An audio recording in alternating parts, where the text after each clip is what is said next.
Assalamualaikum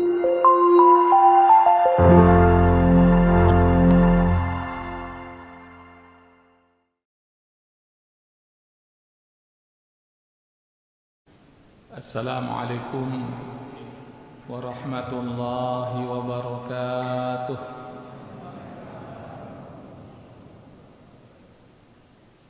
Alhamdulillah, nahmaduhu wa nasta'inuhu wa nastaghfiruh wa na'udzu billahi min shururi anfusina wa min sayyiati a'malina.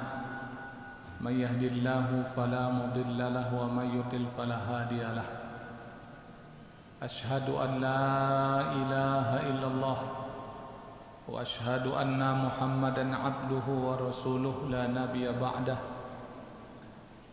Allahumma salli wa sallim ala nabiyyina Muhammad wa ala alihi wa sahbihi wa ansarihi wa junudihi wa man jahada fi sabilillahi la yaumil qiyamah.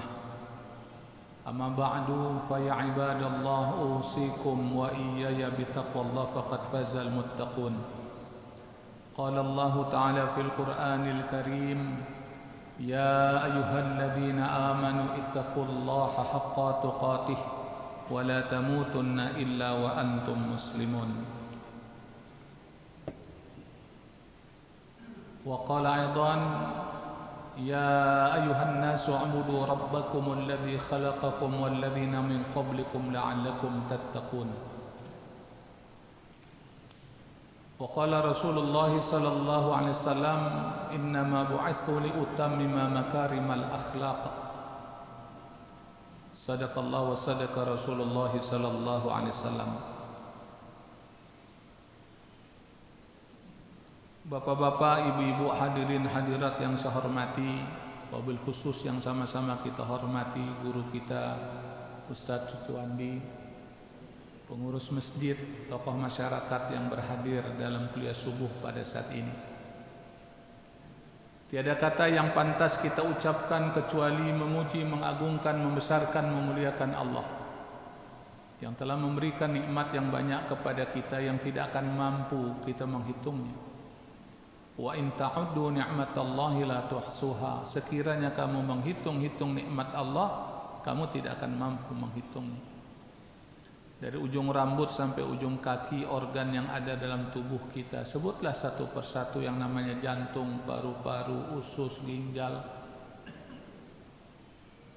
Bahkan kita dapat menghirup oksigen secara gratis tanpa ada tagihan setiap bulan. Kita dapat melihat, mendengar, melangkahkan kaki, mengayunkan tangan. Semuanya adalah wujud dari nikmat yang telah Allah berikan. Dan kita bersyukur kepada Allah. Dari nikmat yang Allah berikan, kita dapat berhadir di rumah Allah Subhanahu wa ta'ala di pagi yang cerah ini. Salawat beriring salam semoga tercurah selalu untuk Rasulullah sallallahu alaihi wasallam beserta keluarganya, sahabatnya dan umatnya yang tetap istiqomah dalam iman dan Islam. Jamaah yang berbahagia, dalam satu riwayat Rasulullah SAW menjelaskan, innama bu'ithu li utammima makarimal akhlaq. Sesungguhnya aku diutus ke permukaan dunia ini untuk menyempurnakan akhlak.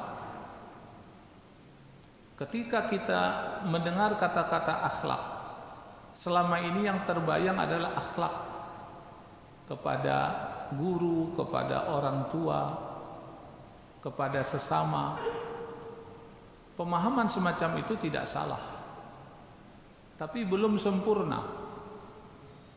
Nah, kita ingin menyempurnakan. Ketika kita memahami tentang akhlak, ada satu hal yang diabaikan, yang dilupakan oleh makhluk, oleh manusia. Apa itu? Akhlak kepada Khalik, akhlak kepada Allah, Rabb, pemilik, pengatur, penguasa alam semesta. Dan Rasulullah SAW diutus ke permukaan dunia ini untuk menyempurnakan akhlak manusia, khususnya terkait akhlak kepada Allah. Karena ketika Rasulullah SAW dilahirkan ke alam dunia, masyarakat itu dalam masa kegelapan jahiliyah. Ketika berbicara masalah jahiliyah, yang terbayang di pemikiran umat adalah masa kebodohan. Seolah-olah masyarakat pada saat itu tidak pandai hitung berhitung, tidak pandai membaca, tidak pandai berbisnis. Padahal kalau kita teliti secara mendalam, kebodohan mereka adalah dalam mentauhidkan Allah, dalam mengesahkan Allah Subhanahu wa taala, dalam menuhankan Allah Subhanahu wa taala. Disitulah kebodohan mereka. Sebab kalau berkaitan dengan teknologi, dengan ilmu pengetahuan, mungkin mereka lebih hebat dibandingkan kita. Satu contoh, misalkan kalau kita dilepas di padang pasir, kira-kira kita bisa pulang nggak? Belum tentu. Tapi mereka ketika menelusuri padang pasir yang tandus, mereka bisa pulang. Bahkan mereka bisa pergi ke negeri Syam, mereka bisa pergi ke negeri Yaman,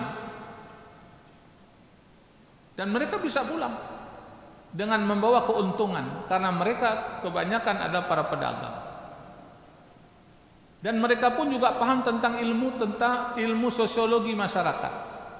Maka di antara mereka sebagai kafilah, sebagai pedagang saling ingat mengingatkan, kalau kamu lewat daerah situ hati-hati. Kenapa? Itu daerahnya para rampok, daerah penyamun. Ini termasuk ilmu sosiologi. Belum lagi berkait dengan ilmu sastra. Mereka itu sangat pandai membuat syair, dengan syair yang begitu panjang, bahkan dilombakan di antara mereka. Jamaah yang dimuliakan oleh Allah Subhanahu wa taala. Lantas di mana kejahilan mereka? Kejahilan mereka dalam mentauhidkan Allah. Kejahilan mereka adalah dalam menuhankan Allah. Makanya dalam pertemuan kali ini kita mencoba membahas, mengkaji apa akhlak kita kepada Allah Subhanahu wa taala. Sebagai manusia, sebagai makhluk, apa akhlak kita kepada Allah? Yang pertama adalah akhlak kita kepada Allah Subhanahu wa taala beribadah kepada Allah, mengabdi kepada Allah Subhanahu wa taala.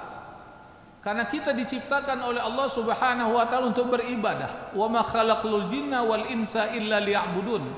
Tidaklah kuciptakan jin dan manusia kecuali untuk beribadah. Maka kalau ada manusia udah dikasih oksigen oleh Allah, bisa makan, bisa minum, bisa tidur, bisa berolahraga, tapi dalam kehidupan 24 jam dia tidak beribadah kepada Allah, maka orang semacam enggak punya akhlak kepada Allah. Kita bersyukur kepada Allah, di pagi yang cerah ini Allah takdirkan kita bisa beribadah, bahkan kita beribadah di rumah Allah Subhanahu wa taala. Dan ketika kita bisa melakukan ibadah dalam artian sholat, kita bersyukur kepada Allah. Karena nggak semua orang bisa sholat, apalagi sholat subuh. Makanya kalau kita perhatikan dengan seksama, ketika muadzin melantunkan azan, ada satu hal yang menarik yang mungkin selama ini kita jarang memperhatikannya. Karena jarang memperhatikannya, jarang kita mengkajinya. Ketika seorang muadzin mengumandangkan azan, Allahu Akbar, Allahu Akbar. Ketika kita mendengarkan kalimat semacam itu, sunnahnya kita diserukan untuk menjawab dengan kalimat apa? Kalimat yang sama, Allahu Akbar.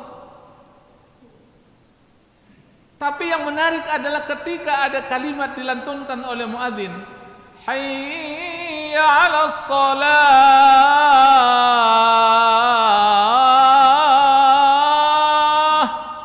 Apa kalimat yang kita ucapkan? Apa Pak? La haula wala quwata illa billah, itu artinya apa? Tidak ada daya upaya kecuali pertolongan Allah. Makanya kita bisa datang nih ke Masjid As-Salam. Saya dari Sentul Bogor bisa datang ke tempat ini sholat subuh berjamaah. Ini pertolongan Allah Subhanahu wa taala. Karena kalau secara pribadi kita nggak bisa ngapa-ngapain.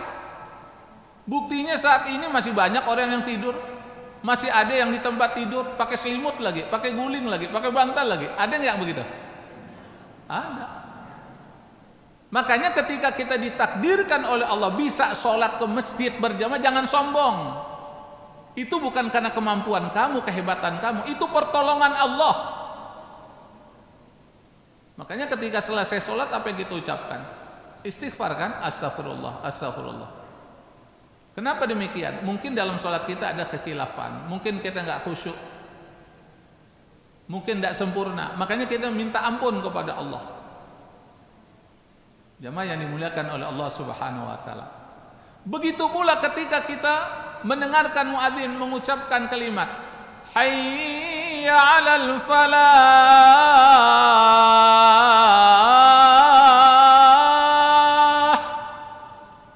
Sunnahnya kita menjawab dengan kalimat apa? La haula wala quwata illa billah. Hayya 'alal falah itu artinya apa? Mari kita meraih kemenangan. Kenapa kita belum menang-menang? Karena memang Allah belum takdirkan. Kenapa Allah belum takdirkan? Karena mungkin kita belum siap menerima kemenangan itu. Sebab kalau dikasih kemenangan oleh Allah Subhanahu wa taala kita sombong, kita angkuh. Kita menepuk dada, siapa dulu dong yang mimpin? Siapa yang menggerakkan? Akhirnya sombong. Jadi kemenangan itu dari Allah Subhanahu wa taala. Maka ketika Rasulullah SAW masuk ke kota Mekah, dalam foto Mekah, Allah turunkan firman-Nya. Idza jaa nasrullahi wal fath wa ra'aitan nasa yadkhuluna fi dinillahi afwaja fasabbih bihamdi rabbika wastaghfir innahu kana tawwaba. Kita disuruh bertasbih memuji Allah. Jangan sombong, jangan angkuh. Jadi kalau kita dikasih kelebihan oleh Allah, dikasih kehebatan oleh Allah, dikasih keberhasilan oleh Allah, jangan sombong. Kita harus mendekatkan diri kepada Allah. Ini orang yang punya akhlak kepada Allah. Nah, kembali lagi kita kepada bahasan kita. Yang pertama adalah kita beribadah. Jadi kalau kita ingin menjadikan keluarga kita keluarga yang berakhlak kepada Allah, suruh ahli keluarga kita untuk menegakkan ibadah. Nah, di antara ibadah yang utama adalah sholat. Makanya suruh anggota keluarga kita, bapak yang punya istri suruh istrinya sholat, istri yang punya suami suruh suaminya sholat. Wa'mur ahlaka bis shalah wastabir 'alaiha. Perintahkan ahli keluargamu untuk menegakkan salat wastabir 'alaiha. Dan disuruh bersabar. Sabar tuh jangan dikasih batasan 3 kali. Ini 3 kali ya. Habis 3 kali ini, habis kesabaran gua. Nggak boleh kayak begitu. Sabar itu harus jadi bagian dari kehidupan kita, sehingga kita akan bersama Allah selalu. Innallaha ma'as sabirin, sesungguhnya Allah beserta orang-orang yang sabar. Sampai kapan kita beribadah kepada Allah? Sampai mati. Jangan sampai kaya. Kalau sampai kaya nanti kayak Qarun, pas udah kaya dia nggak mau ibadah lagi, dia nggak mau ngaji lagi. Dia nggak mau berdakwah lagi, nggak mau bersama Nabi Musa alaihissalam. Kalau jamaah mengkaji tentang Qarun, itu Qarun tuh masih ada hubungan famili dengan Nabi Musa alaihissalam. Qarun itu dulu dia rajin ngaji dia, termasuk murid dari Nabi Musa alaihissalam.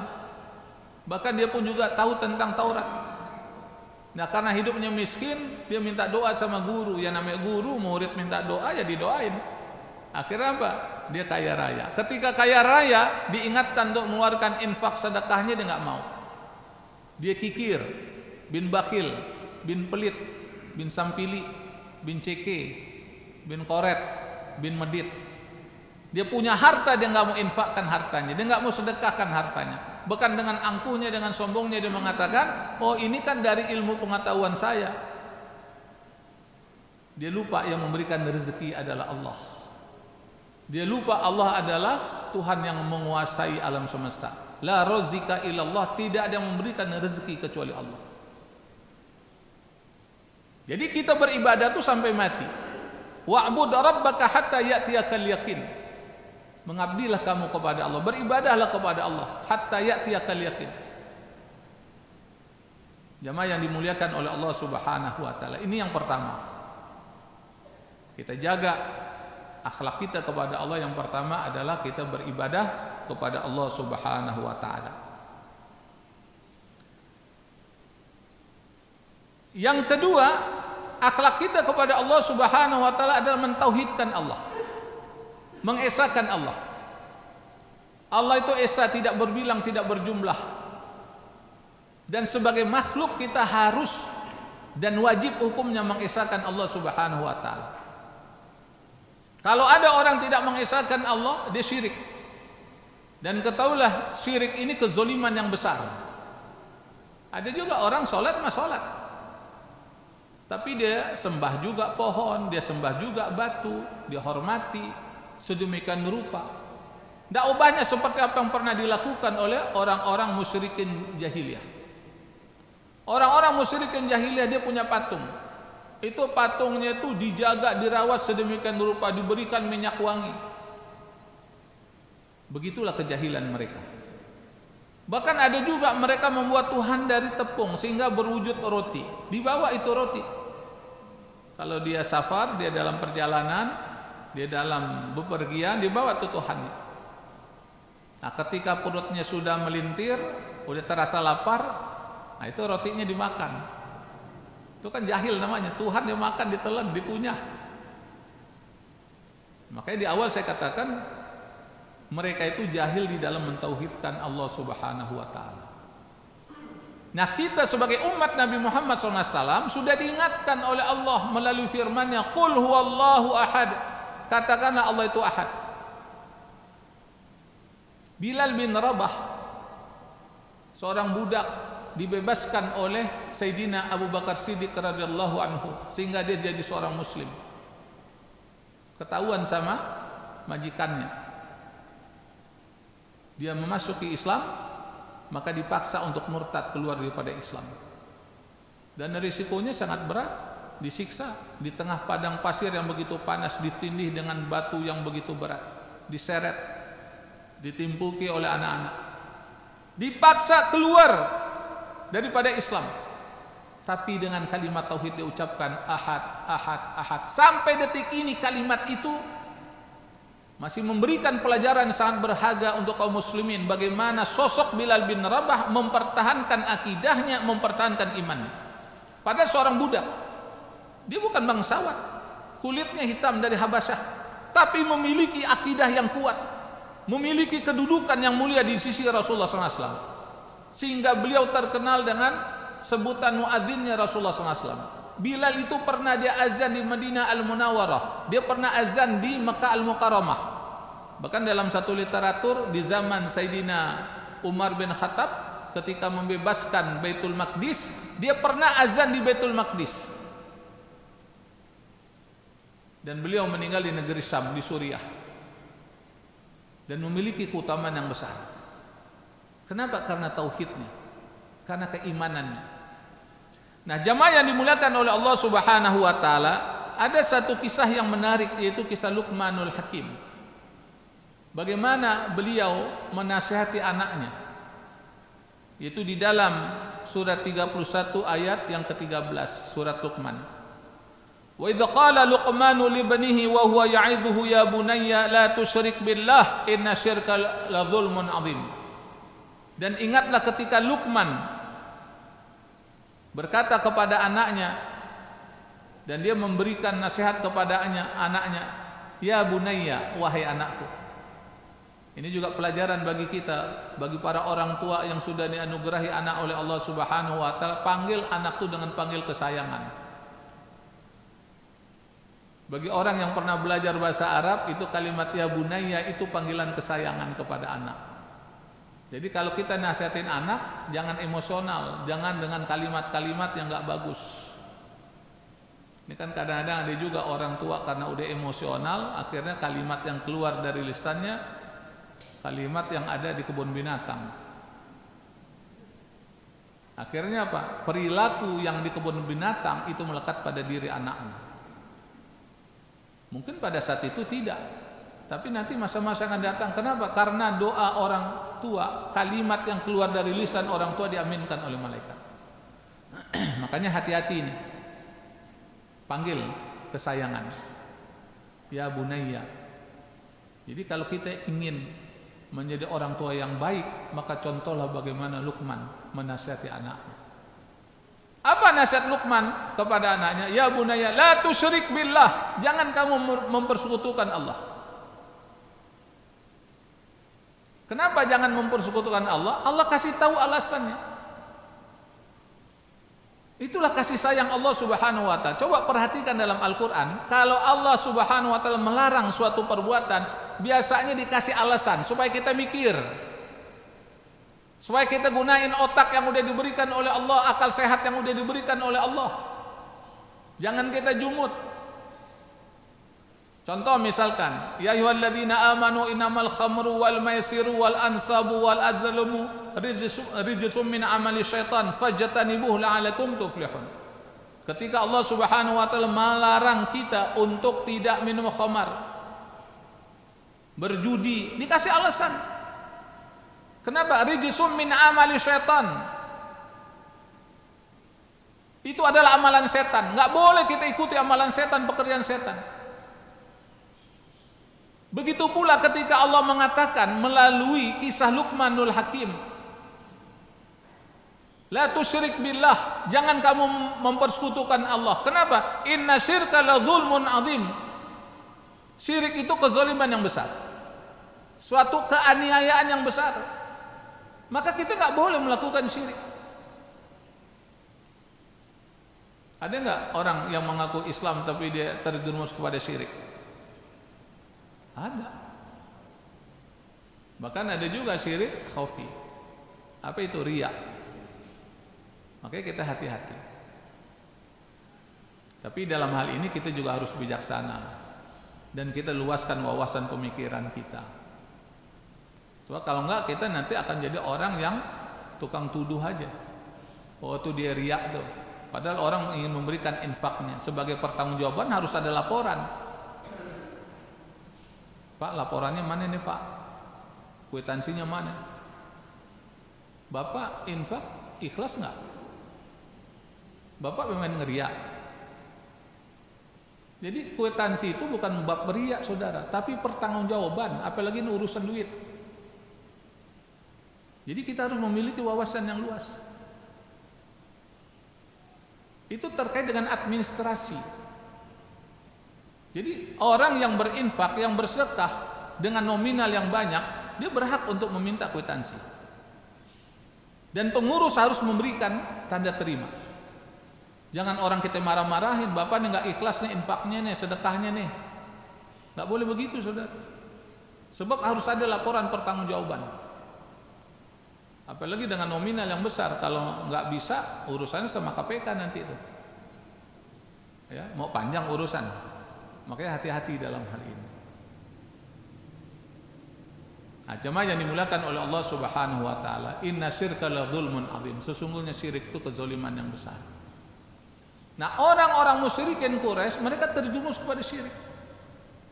Mereka melakukan ibadah haji. Kata siapa mereka tidak melakukan ibadah haji? Mereka juga melakukan tawaf, tapi beda tawafnya dengan tata cara yang telah ditetapkan oleh Rasulullah SAW. Mereka orang jahiliyah, ketika tawaf mereka tepuk tangan, mereka bersiul, bahkan maaf beribu kali maaf ketika mereka tawaf. Paham Pak? Nggak pakai baju, nggak pakai pakaian. Coba bayangkan. Kalau kata orang Jakarta bilang telanjang bulat. Itulah ibadah yang mereka lakukan. Sabab dari mereka mempersekutukan Allah. Jadi dampaknya begitu. Maka Rasulullah SAW merubah kebiasaan yang bercampur dengan syirik kejahilian semacam itu dengan apa? Memuji Allah Subhanahu wa taala ketika melakukan tawaf. Mereka juga melakukan korban, tapi daging korbannya itu dimasukkan, dilempar ke Ka'bah. Emangnya Allah butuh sate apa? Butuh sop, butuh daging? Tidak. Allah tidak butuh daging korban dari hambanya. Yang Allah butuhkan adalah ketakwaan dari hambanya. Bahkan darah hewan korban itu kata orang Jakarta bilang dipeperin ke dinding Ka'bah. Itu kan darah kan najis. Jadi orang kalau udah terjerumus kepada kesyirikan, maka itu akan berdampak kepada ritual-ritual yang lainnya. Nah, disinilah pentingnya kita mengaji dan mengkaji, biar akidah kita benar, biar tauhid kita mantap. Nah, jemaah yang dimuliakan oleh Allah Subhanahu wa taala, itu yang kedua. Yang ketiga, akhlak kita kepada Allah Subhanahu wa taala bersyukur. Apa makna syukur itu? Syukur adalah memanfaatkan pemberian Allah Subhanahu wa taala untuk mendekatkan diri kepada Allah. Contoh yang gampang. Ini contoh aja.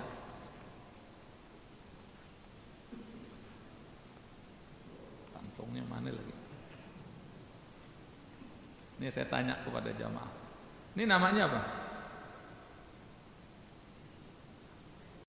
Ada yang bilang selampe, ada yang bilang sapu tangan. Ya, ini baru satu objek aja nih. Di masjid lagi udah beda pendapat. Ya. Apalagi yang lain. Tapi alhamdulillah walaupun beda pendapat kita nggak ribut. Ini yang penting.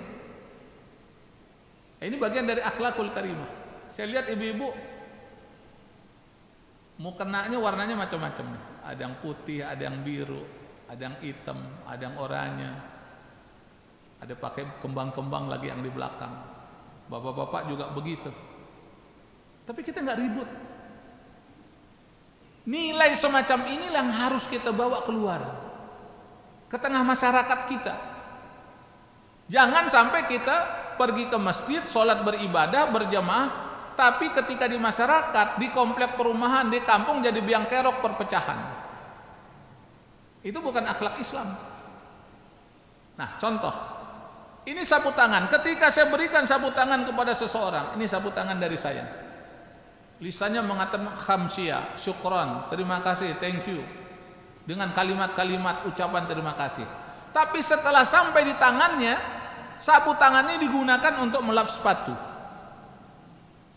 Kira-kira gimana? Sesuai pada tempatnya enggak? Pas enggak? Sapu tangan ini gunanya untuk apa? Untuk melap keringat. Kalau keringat kita bercucuran, nah lap pakai begini. Begitu juga anugerah dari Allah Subhanahu wa taala. Diberikan kepada hambanya, ambil contoh sehat. Allah berikan sehat. Ketika kita diberikan sehat, kita gunakan sehat itu untuk apa? Ada orang menggunakan sehat untuk ibadah, ada orang menggunakan sehat untuk maksiat. Maaf beribu kali maaf, itu para pelacur dia bisa melayani hidung belang kalau dia sehat. Kalau dia udah batuk-batuk, di sini koyo, di sini koyo, matanya udah merah, hidung meler. Kira-kira hidung belangnya itu suka nggak? Nggak mau. Bahkan mereka itu sering ke dokter kulit. Untuk apa? Untuk memeriksa sehat nggak kulitnya. Kalau nggak dia bisa kena gonorrhea, kena penyakit spilis, bahkan puncaknya kena HIV. Kalau udah kena kayak begitu dia tidak bisa melayani laki-laki hidung belang.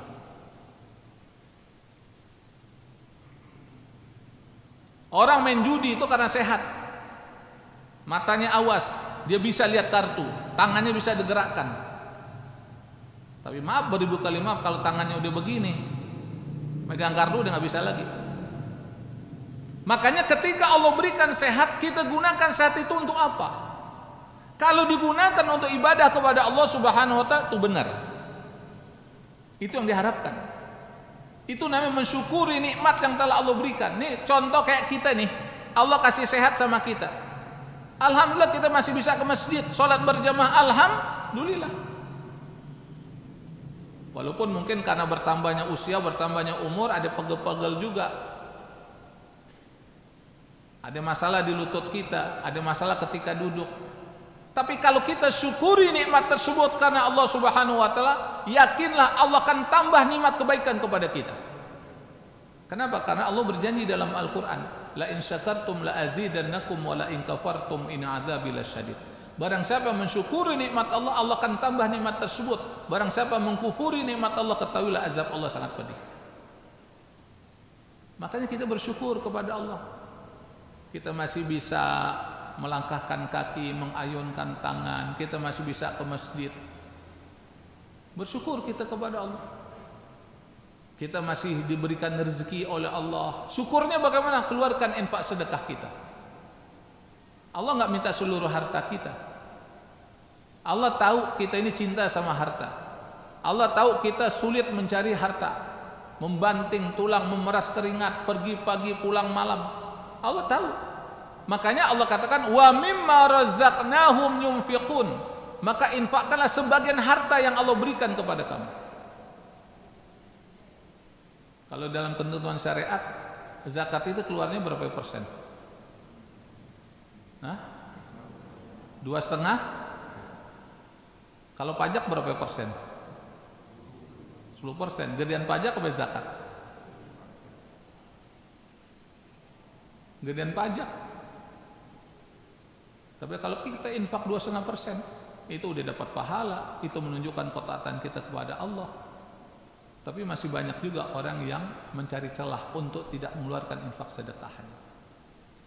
Nah, jemaah yang dimuliakan oleh Allah Subhanahu wa taala. Jadi kita mensyukuri nikmat Allah. Nah, dari nikmat yang banyak itu ada orang yang melupakan nikmat Allah dan ada orang yang mendustakan nikmat Allah. Kalau dia lupa itu babnya lain. Kalau dalam fikih orang lupa, orang tertidur, yaitu ada keringanan dari Allah Subhanahu wa taala. Tapi kalau orang mendustakan, ini orang ngeyel nih. Ini orang bermasalah. Makanya di dalam surat Ar-Rahman surat yang ke-55 itu sampai 31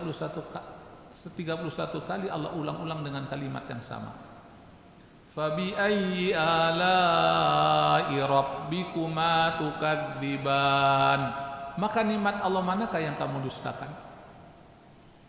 Jadi Allah menggunakan kalimat nikmat Allah manakah yang kamu dustakan.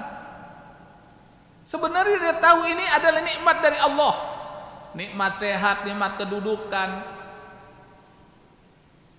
nikmat harta, nikmat segala yang Allah berikan. Dia tahu itu nikmat dari Allah, tapi dia dustakan.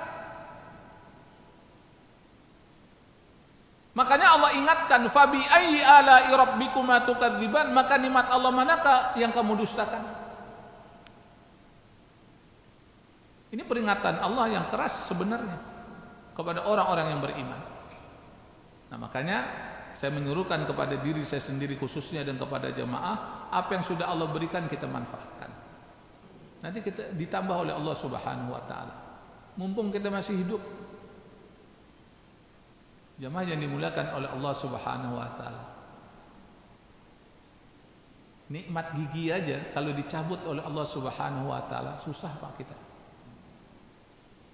Maka ada satu istilah, gigi kita yang dicabut, duit kita yang keluar. Coba ibu, bapak pergi ke dokter gigi. Gigi kita yang cabut, itu nggak dibalikin, duit kita yang keluar.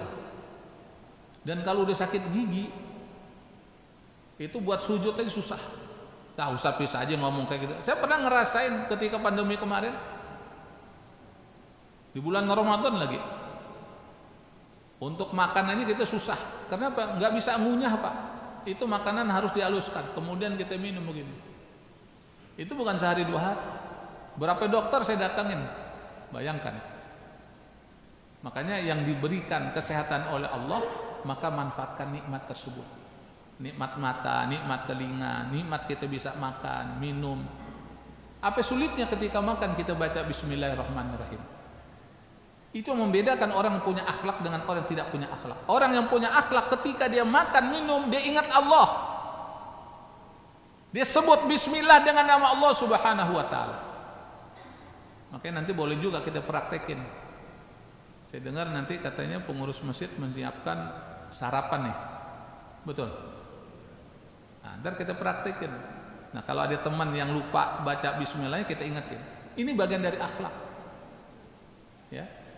Nah, habis makan kita ucapkan alhamdulillah. Kita bersyukur kepada Allah. Kelihatannya simpel. Tapi kadang-kadang orang lalai dalam hal ini. Inilah pentingnya kita berjamaah, inilah pentingnya kita bersama. Ini pentingnya kita bersama orang-orang soleh. Untuk apa? Saling ingat mengingatkan. Jadi kalau kita udah bersama orang soleh, kita jaga, kita rawat. Jangan kita putus tali silaturahim. Nabi Yusuf alaihissalam saja di akhir surat Yusuf berdoa kepada Allah. Apa doa Nabi Yusuf alaihissalam? Tawaffani musliman wa alhiqni bis salihin. wafatkan aku dalam keadaan muslim dan gabungkan aku bersama orang-orang soleh. Itu Nabi dijamin masuk ke dalam surga, kekasih Allah Subhanahu wa taala. Nabi Yusuf, di Al-Quran ada surat Yusuf namanya. Allah kasih pelajaran bagaimana Nabi Yusuf alaihissalam.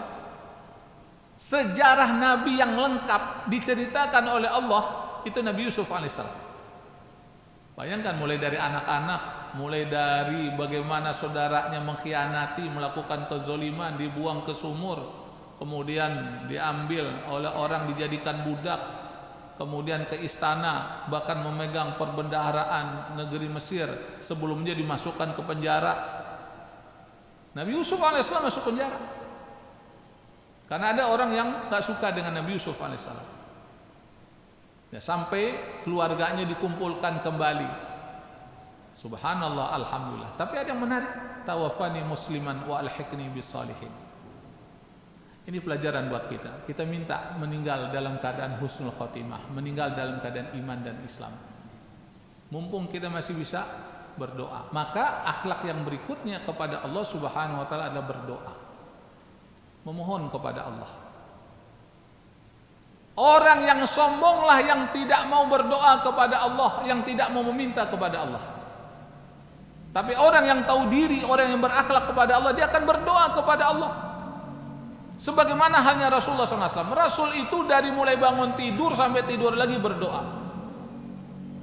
Makanya kan ada kumpulan doa Rasulullah SAW yang ditulis oleh para ulama. Rasul sudah mencontohkan, Allah sudah memerintahkan, ud'uni astajib lakum, berdoalah kepadaku, aku akan kabulkan. Ini firman Allah Subhanahu wa taala dan janji dari Allah Subhanahu wa taala. Ud'uni astajib lakum, berdoalah kepadaku, aku akan kabulkan.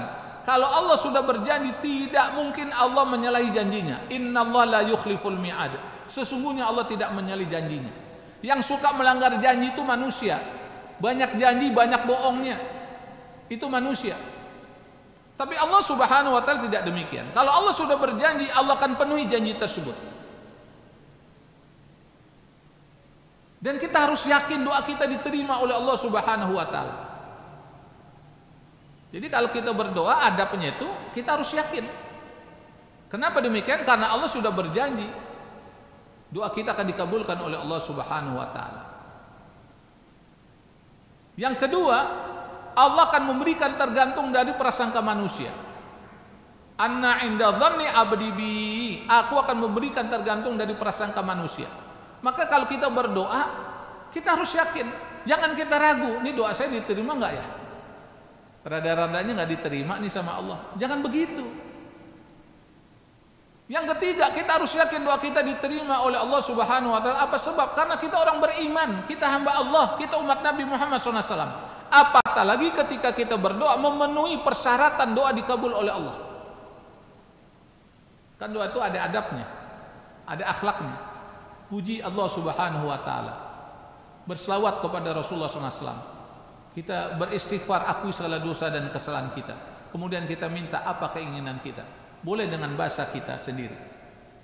Kita orang mana? Orang Padang, boleh dengan bahasa Padang. Kita orang Betawi, boleh dengan bahasa Betawi. Kita orang Jawa, boleh dengan bahasa Jawa. Kita orang Sunda, boleh dengan bahasa Sunda. Tapi kalau dalam sholat ada protokolernya. Nggak bisa kita mentang-mentang orang Jawa kemudian kita pakai bahasa Jawa, nggak bisa. Takbir aja pakai bahasa Arab. Ini ada protokolernya, udah ada ketentuannya. Nah kita minta kepada Allah.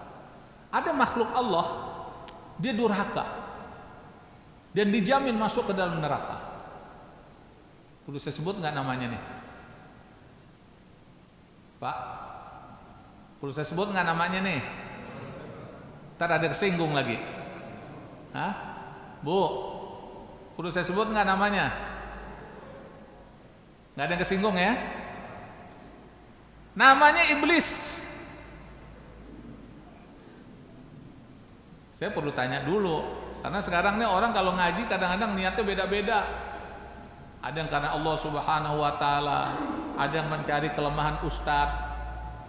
Dia dengar mah dia dengar, dia rekam dia rekam. Nanti yang share sesuai dengan keinginannya. Akhirnya berapa banyak ustadz akhirnya berurusan dengan pihak berwajib. Makanya saya perlu ingatkan, kalau ngaji tanamkan niat ikhlas karena Allah Subhanahu wa taala, sehingga hadirnya kita mendapat rahmat dan berkah dari Allah. Jadi kalau yang tadi belum niat karena Allah, tanamkan niat sekarang karena Allah Subhanahu wa taala. Insya Allah kita dapat berkah dan kita bernilai fi sabilillah. Man kharaja fi talabil ilmi fahuwa fi sabilillah hatta yarji'a. Barang siapa yang keluar dari rumahnya untuk menuntut ilmu, maka dia berada di jalan Allah sampai dia kembali pulang. Dan orang kalau hadir dalam majelis, apalagi di masjid, ini banyak malaikatnya, kita aja nggak ngelihat. Makanya kita disuruh untuk beriman kepada malaikat. Jadi orang yang masuk ke masjid itu didoakan oleh malaikat yang ada dalam masjid. Apa doa malaikat? Allah maghfir lahu warhamhu. Allah maghfir lahu warhamhu. Ya Allah, ampunilah dosanya, rahmatilah dia. Ampunilah dosanya, rahmatilah dia. Makanya orang dalam masjid itu tenang, bawaannya tenang. Kata orang Jakarta bilang saking tenangnya. Ada nggak yang begitu? Ada nggak? Kalau ada jangan dibangunin, biarin aja. Saya bersyukur kepada Allah. Kenapa? Pengajian saya dapat memberikan ketenangan kepada umat Nabi Muhammad SAW. Karena sekarang orang cari ketenangan susah, Pak. Dia datang ke dokter konsultasi minta obat tenang, nggak langsung dikasih oleh dokter, kasih resep. Dan resepnya nggak bisa ditelan, tebus dulu ke apotek. Datang ke apotek, beli di sana. Dan belinya nggak bisa 1 butir, 2 butir, itu minimal 10 butir. Nah, berapa tuh harganya coba? Keluar lagi duitnya, ke dokter dia keluar duit, ojeknya keluar duit, beli obatnya keluar duit. Nah kita alhamdulillah ke masjid, cuman bawa badan niat ikhlas karena Allah, duduk yang manis sudah, cari tempat yang strategis, ya. Alhamdulillah. Saya Pak kalau ada orang yang tidur tuh, saya lagi khotbah, saya nggak bangunin, enggak. Saya nggak marah-marah, karena saya tahu sekarang hidup lagi susah, harga-harga pada naik, betul nggak? Nah, maka ketika orang udah datang ke masjid, jangan kita marah-marahin, ya, kita servis, ya, kita sambut mereka. Alhamdulillah mereka tenang. Nah, jemaah yang dimuliakan oleh Allah Subhanahu Wa Taala, kembali lagi kepada poin kita berdoa kepada Allah.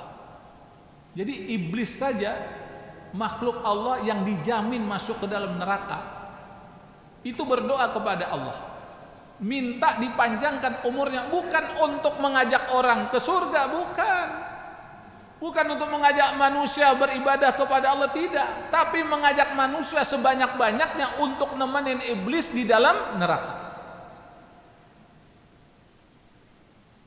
Dan kerjanya 24 jam. Dan dia ada pendukungnya. Saya baca dalam satu literatur, pusat kekuasaan iblis itu di samudera. Itu tiap hari itu anak buahnya datang menemui anak cucu Adam. Makanya anak cucu Adam yang akidahnya nggak bagus, akidahnya tidak kuat, itu terjerumus. Ada yang kesyirik, ada yang melakukan maksiat, ada yang melakukan perzinahan, ada yang mabuk-mabukan, ada judi, bahkan ada yang murtad keluar daripada Islam. Yang model kayak begini itu mendapat kedudukan yang spesial di sisi iblis. Termasuk membuat orang bercerai, itu kerjaan anak buah iblis. Makanya hati-hati kalau udah berkeluarga, ya, jangan sampai ada kalimat-kalimat yang menyebabkan perpecahan ikatan suami istri. Sebab kalau itu terjadi yang senang siapa? Iblis. Kalau kita ingin masuk surga bareng-bareng, rawat kehidupan rumah tangga kita sampai ke surga. Makanya buat program suami istri, anak, keturunan, buat program bagaimana masuk surga bareng-bareng. Ini satu materi lagi nanti. Sekarang kita bahas masalah akhlak kepada Allah Subhanahu Wa Taala. Jadi kita banyak-banyak berdoa kepada Allah. Masuk ke masjid kita berdoa, Allah maftahli abwaaba rahmatik. Kita didoakan oleh malaikat, nikmat. Keluar rumah kita berdoa, berzikir, bismillah tawakkaltu 'ala Allah wala haula wala quwata illa billah. Biasa. Dan Nabi Muhammad SAW sudah ajarkan doa-doa pilihan dari Nabi Muhammad SAW. Mungkin ada pertanyaan kritis, Ustadz, saya boleh nggak doa dengan bahasa saya, bukan dari Nabi? Boleh, dengan situasi tertentu boleh. Contoh, ini kita lapar nih sambil megang perut. Ya Allah, Berikan makanan yang lezat ya Allah, yang nikmat ya Allah. Aku lapar sekali ya Allah. Boleh nggak? Saya tanya nih kepada jamaah, boleh nggak kita berdoa semacam itu? Boleh. Tapi Nabi pernah nggak doa redaksinya kayak begitu? Hah? Selama kita ngaji pernah nggak kita dengar redaksinya kayak begitu? Apalagi pakai bahasa Indonesia? Nggak ada. Nah, di sini pentingnya kita memahami fikih, pemahaman, substansinya apa. Jadi intinya adalah kita disuruh untuk berdoa kepada Allah Subhanahu wa taala. Sesuai dengan apa keinginan kita, apa kebutuhan kita. Jadi doa itu harus sesuai dengan kebutuhan kita dan realistis. Jangan mentang-mentang dia punya warung makan, rumah makan, dia doa sama Allah, ya Allah mudahkan aku buat rumah makan di planet Mars ya Allah. Ngapain buat rumah makan di planet Mars? Di sini aja masih banyak orang yang butuh makanan. Jadi yang sesuai dengan realita juga. Nah, jemaah yang dimuliakan oleh Allah Subhanahu wa taala, ini akhlak kepada Allah. Maka banyak-banyak kita berdoa kepada Allah. Jadi habis sholat jangan lantas jalan. Ini kan ada juga sebagian saudara-saudara kita, Assalamualaikum warahmatullahi wabarakatuh, Assalamualaikum warahmatullahi wabarakatuh, kemudian lantas jalan dia. Udah mengganggu orang yang lagi zikir, berdoa kepada Allah, lagi khusyuk. Pak, permisi Pak. Kalau dia kebelet mah kita maklumin. Cuman yang terjadi apa? Pindah tempat. Udah bagus-bagus di depan saf pertama gitu kan, pindah tempat habis salam. Dia masuk isyraq ya. Kita lebihkan berapa menit lagi. Nah, ini juga bagian dari adab. Jadi biasakan kita habis sholat duduk dulu sejenak, kita berzikir. Bahkan sunnahnya itu kan kita disuruh apa? Membaca Allahumma antas salam wa minkas salam. Kemudian kita disuruh berzikir subhanallah 33 kali. Alhamdulillah 33 kali, Allahu Akbar 33 kali. Kemudian juga disunnahkan kita baca ayat kursi. Coba kita duduk sejenak dulu, kita berzikir, berdoa kepada Allah Subhanahu wa taala. Jangan kita lantas jalan. Ini adab kepada Allah, akhlak kepada Allah Subhanahu wa taala. Nah, upayakan ketika kita berdoa mengambil momentum doa diijabah oleh Allah Subhanahu wa taala. Nah, contohnya bagaimana? Antara azan dan qomat. Jadi antara azan dan qomat coba kita sibuk berdoa kepada Allah. Jadi apa yang terasa pada diri kita, problem apa yang sedang kita hadapi, udah ngomong langsung sama Allah. Yakin doa kita dikabul oleh Allah Subhanahu wa taala. Terus bangun sepertiga malam terakhir, habis sholat tahajud, kemudian tutup dengan witir, kita berdoa kepada Allah Subhanahu wa taala. Kemudian kita lagi safar, mungkin ada bapak ibu dia pergi ke Bandung atau pergi ke Jawa Tengah, pergi ke Jawa Timur atau ke Kalimantan, mau pindah ke sana, silahkan. Ya. Nah, ketika kita dalam perjalanan kita berdoa kepada Allah, itu doa yang mustajab di sisi Allah. Jamaah yang dimuliakan oleh Allah, kalau kita punya ilmu nikmat dalam beragama ini enak. Jadi kalau kita terjebak macet jangan kita numel, bukan. Udah berzikir aja kita, berselawat kepada Rasulullah SAW, berdoa kepada Allah Subhanahu wa taala. Nah, mudah-mudahan doa kita dikabul oleh Allah Subhanahu wa taala. Nah, yang terbaik lagi ketika kita berdoa jangan individualistik, jangan kita doa untuk diri kita sendiri. Doain umat Nabi Muhammad SAW, doain guru-guru kita, doain sahabat-sahabat kita. Kenapa? Karena doa seorang muslim kepada muslim yang lain mustajab di sisi Allah Subhanahu wa taala. Itu bagian dari akhlak. Jadi ketika kita berakhlak kepada Allah, satu di antara berdoa kepada Allah Subhanahu wa taala, kita tidak akan melupakan orang yang berjasa kepada kita. Siapa mereka? Orang tua kita. Makanya sangat aneh kalau dia berdoa nggak terselip doa untuk orang tuanya. Nggak ada tuh kalimat Rabbighfirli wa liwalidayya warhamhuma kama rabbayani shaghira. Yang lain dia minta sama Allah, tapi dia tidak minta agar Allah ampuni segala dosa dan serta orang tuanya.